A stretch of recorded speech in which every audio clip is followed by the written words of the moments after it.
Okay. Good morning, everybody. One of our most precious and valuable gifts to us in life would be the gift of eyesight. And my grandmother, Elizabeth Kendall, she just recently went blind. She's legally blind because of wet macular degeneration.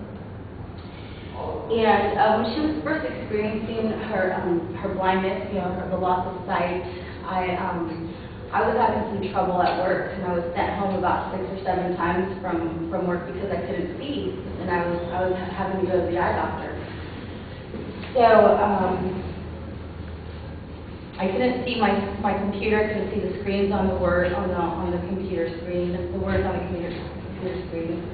And it frustrated me so much that I recalled what my grandmother might be going through, and what she might be feeling like as her eyes slowly take their toll and she loses all her sight. And this reality made me realize what a precious gift my eyes are to me, and that I must do all that I can to restore and preserve them so that I can be able to see. This is when I considered the option of laser surgery. And so today I'd like to share with you a little of what I've learned so far about laser eye surgery, including who might be a candidate, as well as the latest in technology. And I'd like to share an experience that I had watching a surgery performed by my ophthalmologist, Dr. Tom Tuma, MD, of the TLC Laser Eye Centers here in Fullerton, California, and Newport Beach. First of all, everyone is not a candidate for the LASIK eye procedure. Upon a consultation with Dr. Tuma, I had to undergo a series of x-rays and computerized pictures of my eyes. And this examination, along with my prescription, tells the team whether lasers can be used on my eyes or not, and if so, how beneficial will the outcome be. Vision correction surgery is designed to correct nearsightedness, farsightedness, and astigmatism by using an excimer laser to reshape your cornea. LASIK is an outpatient procedure and takes approximately 5 to 15 minutes per eye to complete. It is painless, as before the procedure, drops are administered to the eye to numb the eye and completely relax the eyelid. To some, this is a miracle surgery, and as Dr. Tuma states, no other procedure in the practice of ophthalmology has such a profound impact on an individual's quality of life as laser vision correction surgery. Second, as it is traditionally performed,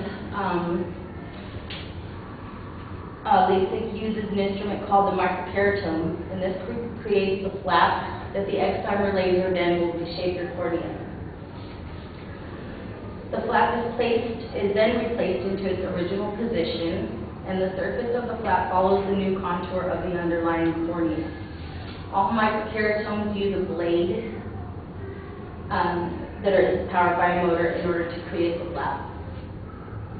Intralace Corporation of Irvine, California has introduced new technology in the form of the Intralace FS laser that is capable of creating the corneal flap by using purely lasers instead of a blade. This new laser technology is FDA cleared, and even though the current microkeratomes work extremely well in the hands of a good surgeon, this new laser is expected to be more precise and provide a more consistent depth of a flap than a blade.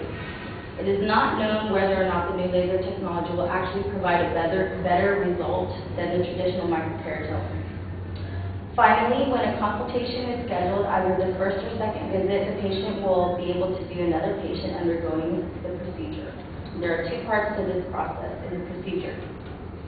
Both can be viewed from a large window as well as a close-up of the eye viewed from a microscope and displayed for you right there on a big plasma screen. The first part of the process is to go in and create the flap, which looks like a bubbly layer of foam on top of the eyelid, on top of the eye, just the circle in your eye. And Then after that, the assistant will sponge off your eye a little bit, and then you're led into the next room to undergo the vision correction.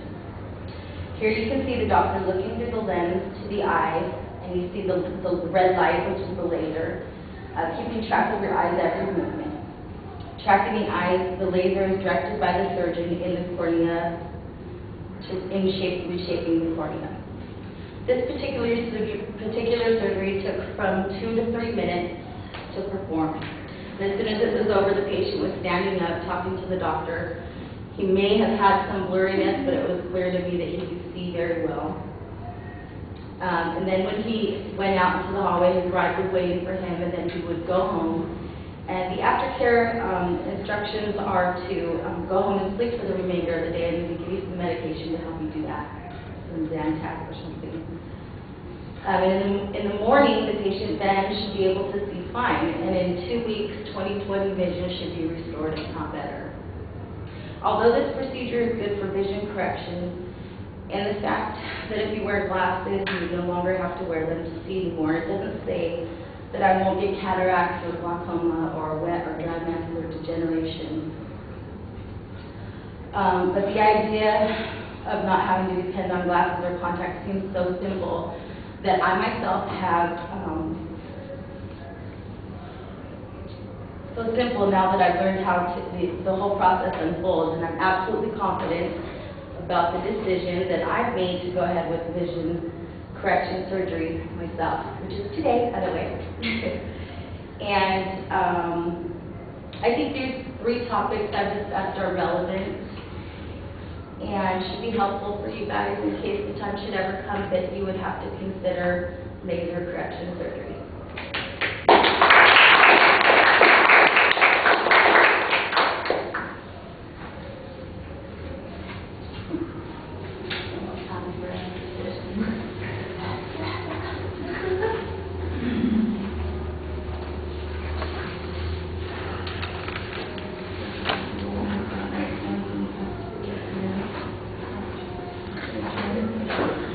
All right, Brandy, the topic's clear, your introduction, the use of your grandmother's experience and the way you felt about it, that's okay. I thought you had an excellent preview, and the content of the speech is pretty solid. At the end, on the conclusion, I think that you've got the right idea, but as a presentation, I think there are problems. So the content part of the conclusion's okay, but the presentation part, I think, is a little underwhelming. And I think that's the problem with a lot of the things in the speech. Your body movement, you're shifting your weight quite a bit from one foot to the other. You look like you never quite get into a position that's confident. You're holding your cards with both hands most of the time, and as a result, there are very few indicators. Once in a while, there's a little forceful gesture, but that's about it. Your facial expressions, they don't seem to be integrated in with the subject matter. You're a little bit impassive there. Your eye contact, I didn't feel like you were talking to us very often. You almost always focus on the cards instead of looking at the audience. You do look up occasionally, and you do distribute your eye contact when you look up, but it really takes us out of the relationship, I think, when you have to do that as much. You're much more script dependent than you want to be at this particular point. At this point, I think if you've got quotes or statistics, looking at your notes is fine, but especially at the end when you're talking about your own experience and you have to look at the notes to figure out what it is that you're going to say about that experience, it seems really awkward. You could project a little bit more. I thought your energy level was a little low. And there's a thing that you're doing with the presentation. It seems like between sentences, there's always this pause. It's a short pause, but it's very consistent, almost like you have to catch your breath before you get to the next sentence. And so it undermines the fluency of the presentation. You need to get a little bit more rhythm going. Like I said, I thought the conclusion was pretty well written, but it was not very well delivered because you have to depend so much on the script. All right, thank you.